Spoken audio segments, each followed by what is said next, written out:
Well, to good mention, morning. I'm sorry, just one thing to mention is Colleen Burrows is handing out a paper that you can use to help remind yourselves of what she's talked about. Oh, and share if you can, because there's not enough for everyone. Right, I do want to share. Can you all hear me if I stand this far away from the microphone? Is that good? Okay. I do want to share that we have a handout, and I want to thank Colleen for organizing copying of this. There was a problem with the first set of 100 handouts, and they're working really hard to fix that. So if you don't get a copy now, I hear there'll be extra copies available outside on a table. So the handout's important because I don't expect you to have to write down some of the information that I'm sharing today. So I do want to make sure that you are able to get a copy. So this is a big topic, and it's certainly a very big topic to cover for 2 crops, let alone 1 in 35 minutes. So I'm going to do my best. What my main goal here is for this presentation is to give you enough information and update the nutrient management information that we have, particularly for nitrogen, so that you have the tools necessary to optimize your nutrient management program. The goal is that you understand why you're applying the rate that you're applying and whether that's appropriate, and that the timing is correct so that you minimize the added cost of excess fertilizer and understand the negative impacts both to the crop and to potential groundwater. I've often had blueberry growers say, well, I don't contribute to nitrate water contamination because I only use ammonium fertilizers. And that's a wrong assumption, because the ammonium fertilizer will nitrify to nitrate even in a blueberry system. So let me talk about what we know about nitrogen management. First of all, the information on where to get our existing nutrient management handbooks is in your handout, but I'll be updating information that's in here.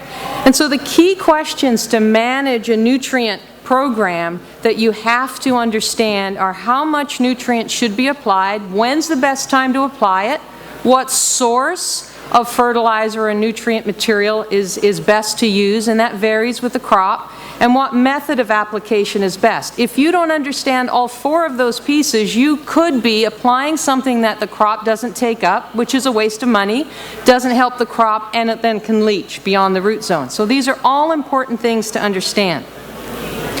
The first thing I want to point out is the importance of soil testing before planting. In a perennial crop, it's much less important after planting than tissue sampling, and I'll explain why. But really, when you look at the crops that we're talking about here today, blueberry and raspberry, it's really important to modify the soil nutrients before planting, particularly pH. Make pH adjustments. If your pH is not in the optimal zone, the plant can't take up the nutrients that you're applying, and therefore, they're not taken up, they can leach. Secondly, there are a lot of immobile nutrients that if you apply them to the soil surface, they're not going to be readily available to the plant. So phosphorus and potassium are good examples of fertilizers that are ideally incorporated into that root zone to get the planting started. So it's very important to do this, and there's more information in the handout. Critical levels.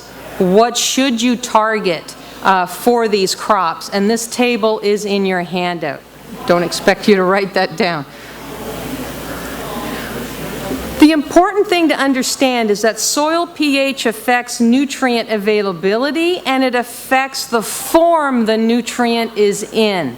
So for the 2 crops that we're talking about, blueberry and raspberry, they have a different pH requirement. Blueberry needing acid soil, raspberry doing best in a more neutral soil. And this is so important. It affects the source that your fertilizer stays in, and I'll talk more about that. So I can't stress enough how important it is to get the soil pH correctly before you plant and to change it if necessary during the planting life. What what is really critical to understand is that if you're applying 100 pounds of nitrogen fertilizer, actual nitrogen per acre, per year, you're dropping the soil pH by 1/10 of a unit a year. You can imagine in a long-lived perennial crop that can have significant impact. You're dropping the pH where it can be below what's ideal for raspberry and below what's ideal for blueberry, and that can have serious implications on nutrient uptake. It not only affects nitrogen and the form the nitrogen's in, which I'll show you later, but it can affect the plant's ability to take up other nutrients. Some people look at this graph and they go, well, I want to grow blueberries at higher pH because the nutrients are thicker there. There's more nutrient available. No, not for blueberry, not when it's adapted to a low pH soil. The nutrients are in a different chemical form, a lot of them, at the low pH, and that's the only way the blueberry can take them up. That's why we see symptoms of iron deficiency at high pH. There's plenty of iron, but it's not in the form the plant can take up. So test the soil in these perennial plantings every 2 to 3 years at the same time of year every year. I like the fall because it's a long time since fertilizer's been applied, and I can test the soil nitrogen status in the fall as kind of a metric for how well did I do with my fertilizer this spring, and we can talk more about that if we have time. So starting with nutrient, how much should be applied? You got to start somewhere. And so our nutrient management guides give you recommended rates. It's a place to start because you can't use soil nitrogen levels as a guide for how much to fertilize. I hear this a lot. Well, I've got lots of available nitrogen in my soil in the spring. If you do, I'm wondering why, first of all, after all our rains. But if you do, that nitrogen isn't necessarily available to the plant in the spring because soil temperatures are too cool. So generally, soil available nitrogen isn't available till later in the year, and then it can be a problem, which we'll talk about. So you've got to start somewhere and start with the recommended rates, dole it out in small quantities so the plant can take it up, has time to take it up before it leaches below the root zone. And younger plants have shallower roots. We have recommended rates for mature plantings. It's a place to start. We know some production systems require more nitrogen and some less. For example, in blueberries, research work that we've done at OSU has given us an estimate based on the carbon to nitrogen ratio of sawdust mulch that if you're applying 3 inches deep sawdust, you have to increase the fertilizer that you apply by about 25 pounds of nitrogen per acre for that fresh sawdust. And that's because the bacteria, as they're trying to break down that carbon-nitrogen product because of the high carbon content, they use nitrogen, which means the plant sees less. So we have to adjust for that.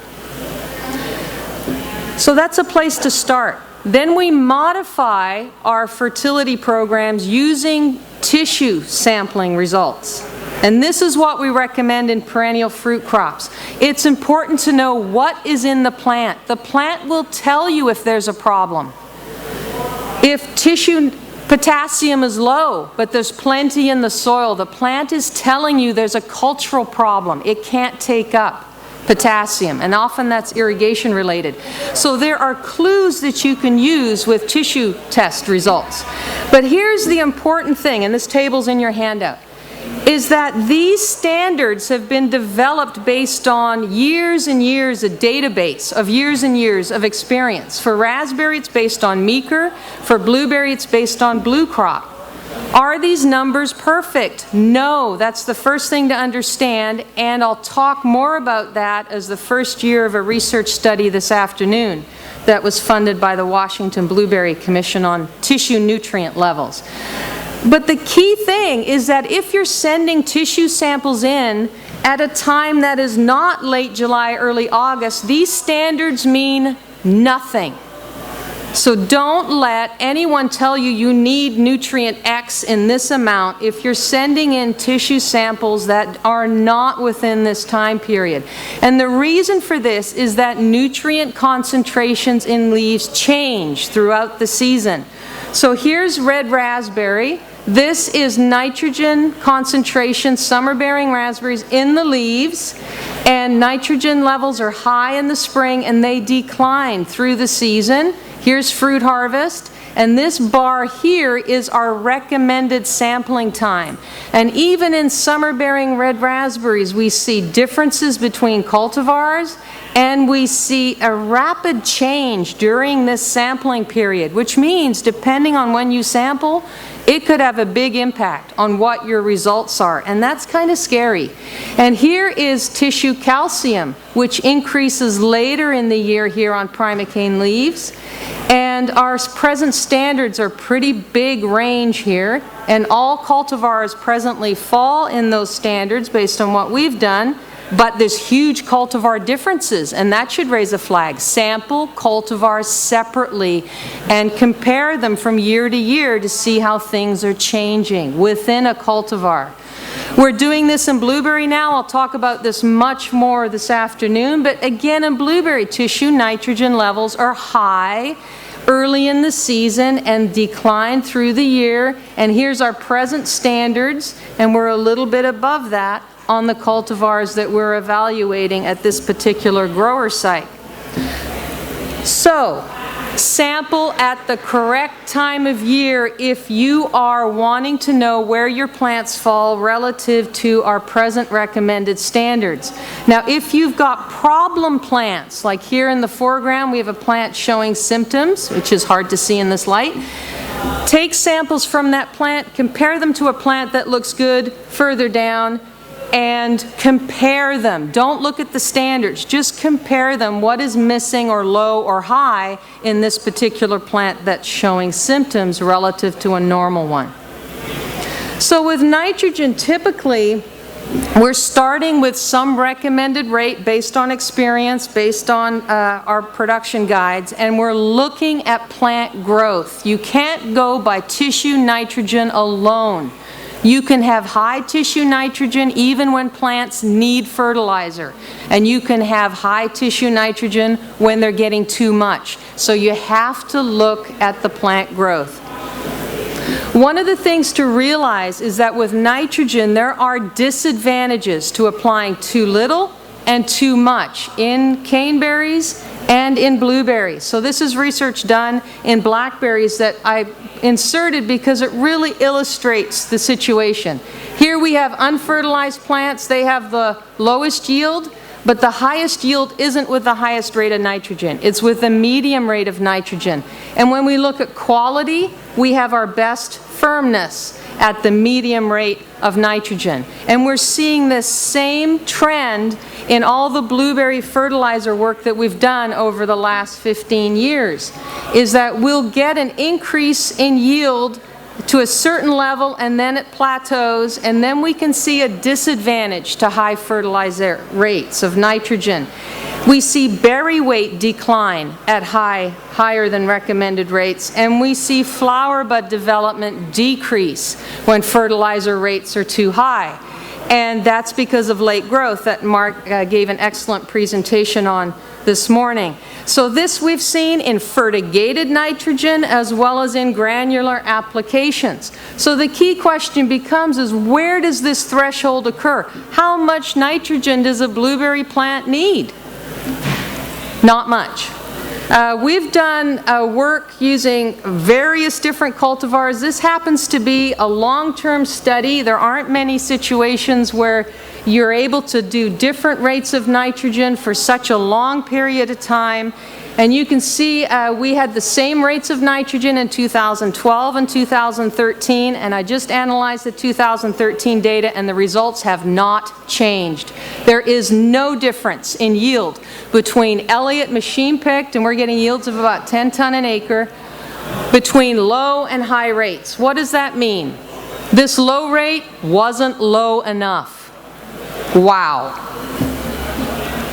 Okay, so how much fertilizer is in this blueberry plant? How much do we remove? It's a clue as to how much does the plant need.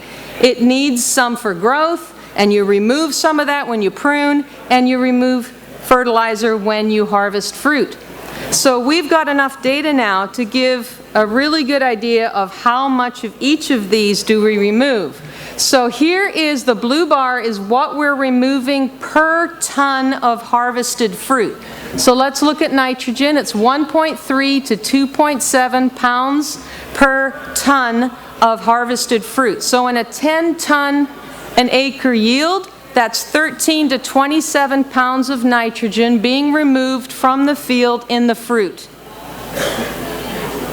That's a big range, and that's variety differences. And I'll talk more about that this afternoon.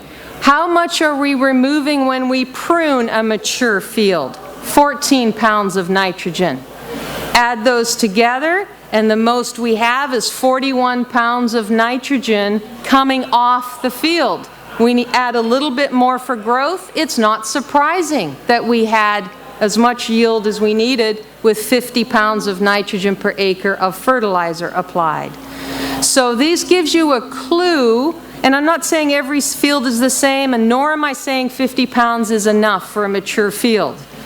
It depends on the fertility of the soil and the region and a lot of conditions, but I'm just illustrating this is not a high nitrogen demanding plant. What other nutrients are high? Potassium. High in the fruit and high in, not so high in the prunings. Calcium is pretty high in the prunings. So that's what we've got for blueberry. We've done the same thing for raspberry. Here's nitrogen in the fruit, and again, this is pounds of nitrogen per ton of fruit harvested. So if you're picking 5 ton of Meeker, that's 17.5 pounds of nitrogen coming off per acre if you have a 5-ton yield. And with pruning, we're at 17 also in pounds of nitrogen per acre. But here's a big difference between blueberry and raspberry. In raspberry, we flail our prunings between the row, and there are roots out there. So ultimately, over time, those nutrients in the prunings are returned to the plant, and we've measured that. In blueberry, when we chop prunings between the row, some growers do, there are no blueberry roots between the row. So your prunings are benefiting your turf cover crop, not the blueberry plant. In this more typical raised bed system, the roots are only under the canopy of the plant. The raspberry is quite different than that. Raspberry roots will go out into the row middle. So when's the best time to apply a nutrient? If we got some sense of how much is needed for these various nutrients, when's the best time to apply? And what's interesting about these perennial fruit crops is that they are physiologically set up to respond a certain way, and we can't change that. That's the physiology of the plant. So this is research that we've done. We've monitored how much nitrogen is stored in the primicanes over winter and in the crown and in the roots. And we've shown that about 40% of the nitrogen that is stored in the plant will be used for that early floricane growth, for the fruiting laterals, for the fruit development, and the first primicanes that come out. That is physiologically set up. So if you've got a weak plant to begin with, you're going to already be struggling no matter what fertilizer you put on in the spring, because the plant is starting out weak. So we do need to have fertilization to maintain good growth and to get the plant back in the late year to where it needs to be for stored nitrogen and other reserves. And as we apply fertilizer, the first place we see the fertilizer go, of course, is taken up by the roots. And we've documented root uptake of nitrogen pretty much all season long. So if that fertilizer is still in the system, the plant will take it up. Where does it go? First it goes into the crown, then it's taken up into the floricanes. Nitrogen quickly goes to the fruit, so if you have too much, you can end up with soft fruit. And then it's taken up into the primicanes, and the primicanes are very dependent upon fertilizer nitrogen. So if they don't have enough, you will see a negative response on primicane growth. And that continues through the year if the fertilizer is present. And of course, where it's removed is in the fruit, in the prunings, and then as the leaves fall. And most of that is returned to the system. So in these perennial fruit crops, A lot of nutrients, not just nitrogen, are stored in the plant, and the plant preferentially uses those in the spring to start growth. It's moved from storage organs. And then nutrients are recycled, and the only ones that aren't are the ones we definitely remove from the field, like fruit. So blueberry, we've done the same thing in blueberry, and it's set up very similarly. And what is really interesting about blueberry is they don't take up fertilizer nitrogen until bloom. So putting on fertilizer nitrogen before bloom is a total waste. The plant will not take it up, and you potentially have some negative impacts on soil salinity and leaching that time of year beyond the root zone. Nitrogen is also taken up into the fruit, into the shoots, and then later on in the season, if there's still sufficient nitrogen available in the soil, or if you're applying nitrogen late, you will get rapid shoot growth late in the season with too much nitrogen in the system. You want enough, but you don't want late growth. And that is something that is really important to manage. And the same losses that we just talked about. So when you're thinking about the whole system, when we look at fertilizer and we're thinking about fertilizer programs, we need to think about how healthy is my plant? How good of a job have I done in my fertilizer program? And tissue sampling the prior year is an important tool for that. Then we need to think about, well, what's available in the soil? And this is where soil sampling can be very helpful, but keeping in mind that what's in the soil isn't necessarily available to the plant. And then we have to think about some unexpected things that might affect my fertilizer uptake, like a fresh mulch that's been put on that might immobilize some of the nitrogen that's applied. So we know in terms of timing in blueberry, we have to start at early bloom and no earlier than that with nitrogen. And we need to finish in June, July, depending on the production region, depending on the fertility of the soil, and also depending on how much did I put on earlier, because it might still be there and then trickle out and be available later in the season when you don't want it to be. So we have to balance our plant. We need to balance pruning with fertilizer so that we are considering all of these factors because they all affect vigor and growth. Research work that we did a while ago, we looked at high rates of nitrogen. We had 0, 100, and 200 pounds of nitrogen applied per acre, and we did this in a double split application. And so the fertilizer, the last application was done in late May, and with our too high rates, we still got late growth in these plants. This is growth of shoots in centimeters per day, and we were still seeing late growth even though we weren't applying the fertilizer late. And this is an important message I want to share. It isn't just how late do you go, it's how much do you put on. And that's really important both in raspberry and in blueberry. So here's evidence of late growth. This happens to be in the Hood River region of Oregon, where the grower admittedly fertigated too long. It's a tempting thing to do when you can fertigate right through fruiting. It's easy to do. You don't have to drive through the field. This was too late, and it had a negative impact on blueberry growth.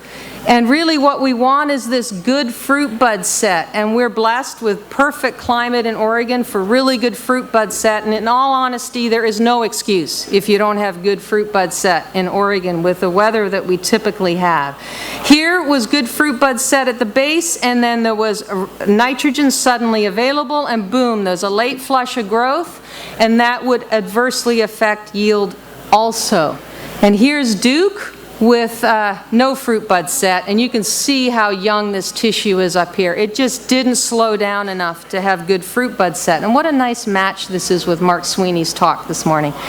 Also, you can look at when you have young plants, there's a risk. Now, this particular grower shared this photo with me. We spoke on the phone. It's an Eastern Washington grower. He had incorporated a lot of alfalfa into his field prior to planting Liberty. Liberty has very quick top growth with a relatively small root system, and then it got cold. And they get a very nice long growing season in Eastern Washington, but it can get cold very quickly, and he lost a lot of plants because of that late growth.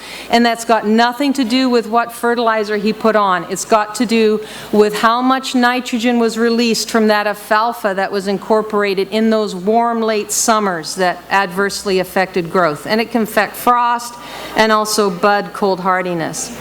So the couple of other nutrients I wanted to mention.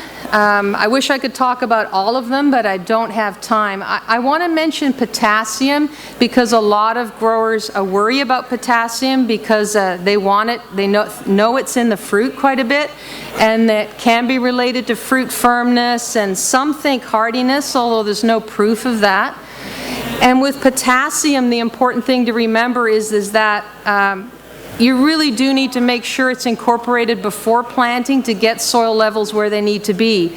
One of the things I want to share is that leaf potassium may not be related to soil potassium. So you really have to look at both and monitor leaf levels and be careful with how much potassium is put on at once, because it's very easily at levels that are too high for the crop. And then you'll see leaf edge burning if you're in a situation where too much potassium is put on at the same time. With calcium, there's a lot of concern. A lot of calcium is needed for rapid growth periods, and so you'll see malformed tips on new primocanes. You'll see pinched in leaves on blueberry and strawberry if there's a rapid growth period, particularly when the weather is cloudy and cool, which is great weather for growth. It's not great weather for calcium uptake. So when it's cool and cloudy, or if you're growing in a tunnel where the humidity is high, you much more commonly see calcium deficiency symptoms in leaves and in plants.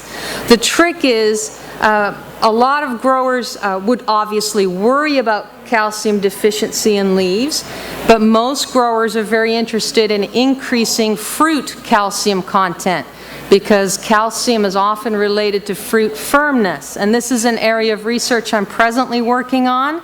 Let's just say applying foliar, as into leaves, applying foliar calcium does not work to increase fruit calcium.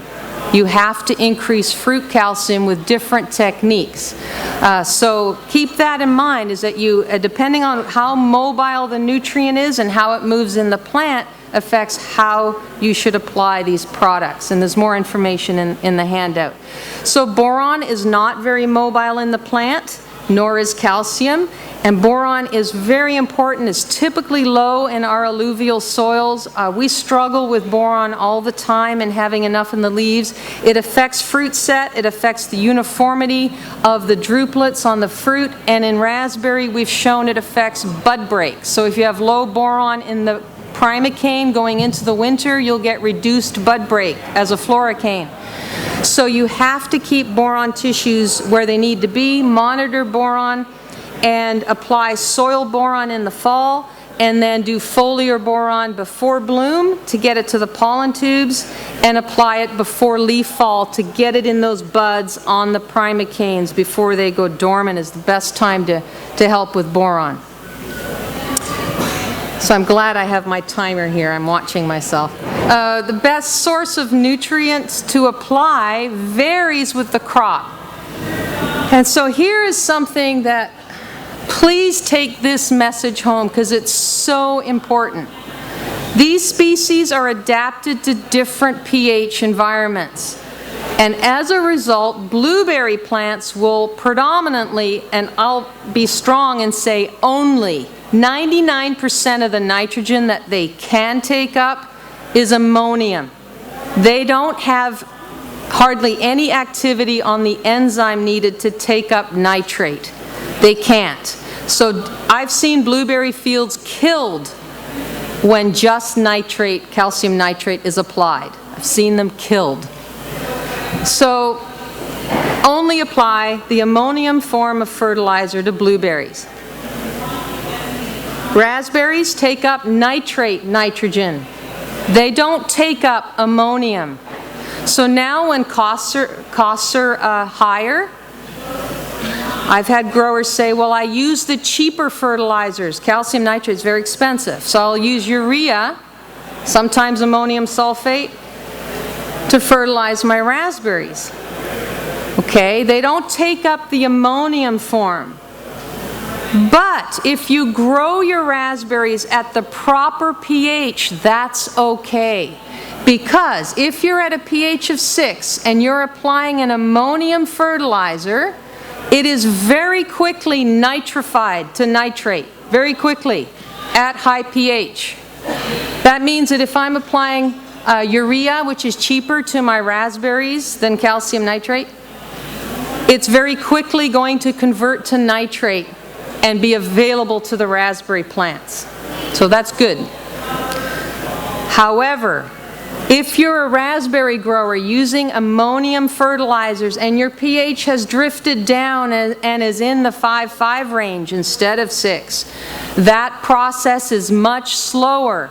And your ammonium fertilizer is sitting there, and if you're applying urea, it's volatilizing. If it's warm, you're losing it, and the plants are not. You're putting on fertilizer and the plants can't take it up. That is not a good way to manage a nutrient program.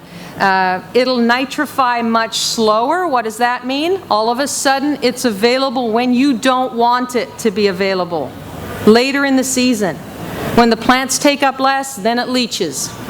So you have to apply the right product, and most importantly, manage the soil pH. So in blueberry, we have a recommended pH of 4.5 to 5.5. If we're applying ammonium fertilizer at that pH, which is what we need to apply to blueberries, they don't take up nitrate, it stays as ammonium for a relatively long period of time and is available to the plant. However, don't forget that nitrification still occurs.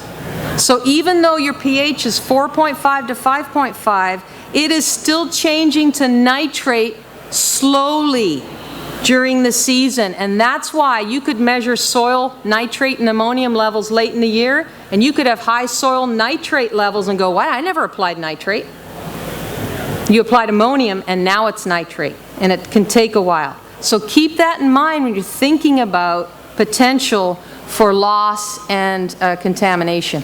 Blueberries, get the pH right before planting, and the only time I've seen sulfur toxicity is when too much sulfur is put on to try and get the pH in the right zone. Okay, I'm going to very quickly wrap it up here with a couple of comments about finishing up with sources. Fertilize raspberries with nitrate. Avoid chloride in blueberry fertilizers because they're very sensitive to chloride. And there are liquid sources for fertigation. For raspberries, we'd be using the nitrate sources of N. And for blueberries, you'd be using like liquid urea and sulfuric acid is the appropriate type. And there are also OMRI approved or organic fertilizers that we have shown work very well. We've fertigated fish with great success without plugging as a source for fertigated systems. And there are other plant-based products that work very well. Obviously, avoid fresh manures. Test anything that you're going to put on the field. If you're going to use a compost, test it. Because I'll be talking about this in the organic talk, but look at the high potassium in many of our composts. And this is something that can have long-term consequences on your plant potassium status, but also your plant magnesium status and other cations. And you need to think about that when you're managing a program. So very briefly, what's the best method to apply the fertilizer? Well, first of all, where should you put it? Where the roots are. So where most of the feeder roots are is the best place to put it. You can either fertigate and have the drip tube buried in raspberries or have it on the top, or you could be doing a broadcast band. That is the best place to put it. But the important thing to realize is that because the mobility of different nutrients in the soil changes, you have to manage the irrigation extremely well and be aware of that because that'll affect nutrient availability. Blueberries, most of the roots are in the top foot of soil and they're under the bush, so that's where you need to apply the fertilizer, not in the row middle. And different methods, you can apply drip, but if you've got weed mat, which is becoming more and more common, I recommend the drip be under the weed mat for fertigated systems, and I also recommend the weed mat be made such that you can open it and apply granular products where the blueberry roots are, like boron if you need it, magnesium, lime. And the final comment would be that if you are managing your nutrient programs, you better be taking good records. Look how things are changing over time. Look how tissue levels are changing over time. Look how the soil is changing, and keep records of weather, particularly high yields, particularly low yields. And these are the tools that you'll need to be able to manage the fertility program. Thanks, Bernadine. So we just have a few minutes for some questions. I'm going to ask the other panelists to come up. So there'll be a few questions, and then we also have your first chance to use your clickers and give us feedback on how valuable this session was to you, both the quality and quantity. And I will run around with this mic, and Colleen, if you're around, maybe help.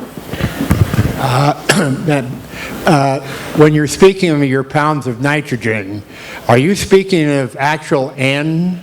It might be confusing people, they think, because there's a lot of difference N rates in all the different nitrogen fertilizers. When we talk fertilizer, we always talk actual nitrogen because there are so many different products. So it's always actual nitrogen.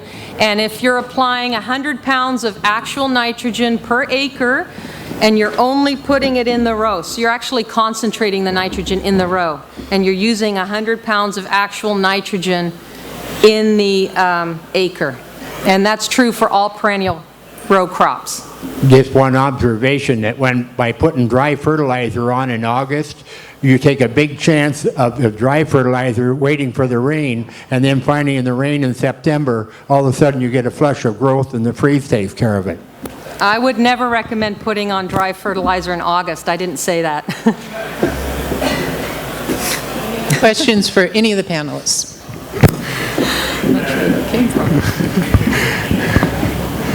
I think I could guess. What's the best way to sample leaf nutrition in raspberries? Best way to sample leaf nutrition in raspberries. We have no standards for fluorocanes, although we've collected some data on. So it's a primocane. Our standards are set for a late July, early August sampling. And you only sample the most recent fully expanded leaf. So in a primocane, that is typically about a foot from the tip. We don't recommend washing. Some labs do, but washing will leach some nutrients. And because raspberry growers are often interested in potassium, if you wash too vigorously, you'll actually leach potassium from the leaf. So we don't recommend that. And it doesn't make a big difference if the petiole is included, as long as you're consistent from year to year. You're looking for trends. Thanks, Randy. Other questions? Everybody's ready for lunch. All right, I'm going to turn it over to Chris Benedict, and he's going to walk you through the